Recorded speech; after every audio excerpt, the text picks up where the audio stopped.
दोस्तों नमस्कार, स्वागत करती हूँ आपका अपने इस चैनल में जिसमें आप सुनते हैं सनातन धर्म से जुड़ी कथा, कहानियाँ व अन्य पौराणिक कथाएँ।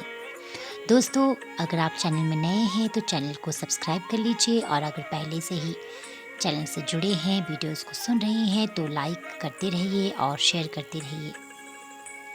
इस बार करवा चौथ सुहागिनों का जो बहुत ही पवित्र और प्रमुख त्योहार या व्रत माना जाता है, वो 20 अक्टूबर 2024 यानी कि रविवार को मनाया जाएगा।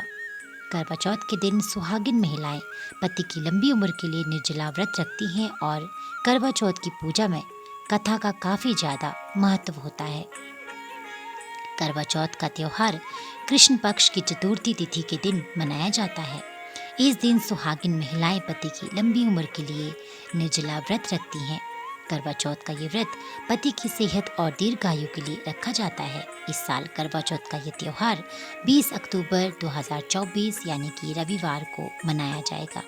करवा चौथ पर पूजा के दौरान कथा सुनी जाती है और इस व्रत में कथा का काफ़ी महत्व माना जाता है। तो आइए आज हम करवा चौथ की कुछ कथाओं के बारे में बात करते हैं। जो करवा चौथ से जुड़ी पहली कथा है वो इस प्रकार से है कि एक समय की बात है, एक साहूकार के 7 बेटे थे। उनकी एक बहन थी। बहन का नाम बीरबती था। सातों भाई अपनी बहन से बहुत प्यार करते थे, यहाँ तक कि वह पहले उसे खाना खिलाते और बाद में स्वयं खाते थे। एक बार उनकी बहन ससुराल से मायके आई हुई थी। शाम को भाई जब अपने कार्य बंद करके घर आए तो देखा कि उनकी बहन भूख से व्याकुल थी। भाई खाना खाने बैठे और अपनी बहन से भी खाने का आग्रह करने लगे, लेकिन बहन ने बताया कि आज उसका करवा चौथ का निर्जला व्रत है।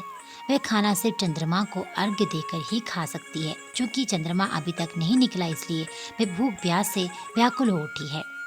तब उसके भाइयों ने पीपल की आड़ में मेहताब आदि सुंदर प्रकाश फैलाकर बनावटी चंद्रोदय दिखला दिया और उसके बाद बीरवती को भोजन करवा दिया।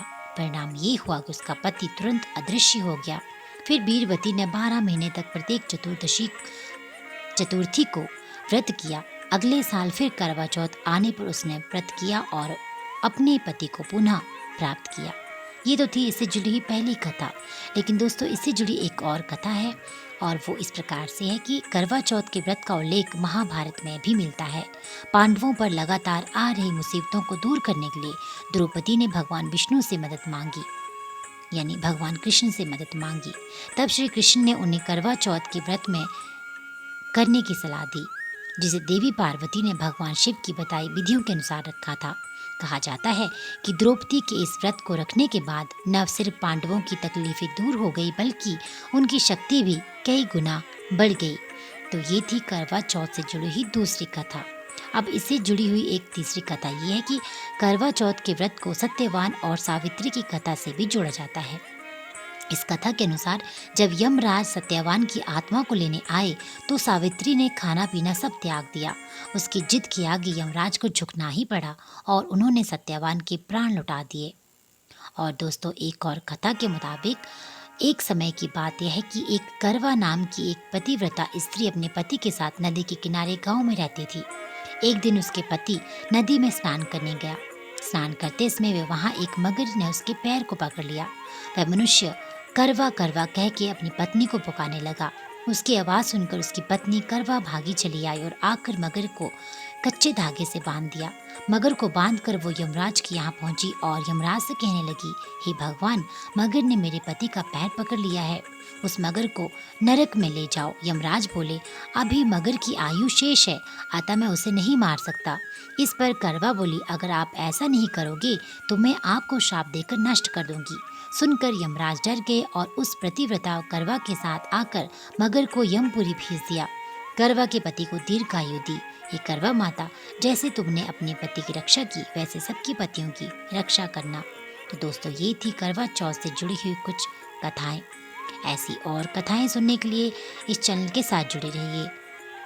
आप सबका दिन शुभ हो और सबके लिए ये व्रत नई खुशियाँ और नई उम्मीदें लेके आए। सबके जीवन में खुशियाँ हो और सबके जीवन की रक्षा हो। इसी कामना के साथ आपसे इसी नोट पे विदा लेती हूँ और अगली एक और कथा के साथ आपके साथ पुनः भेंट होंगी।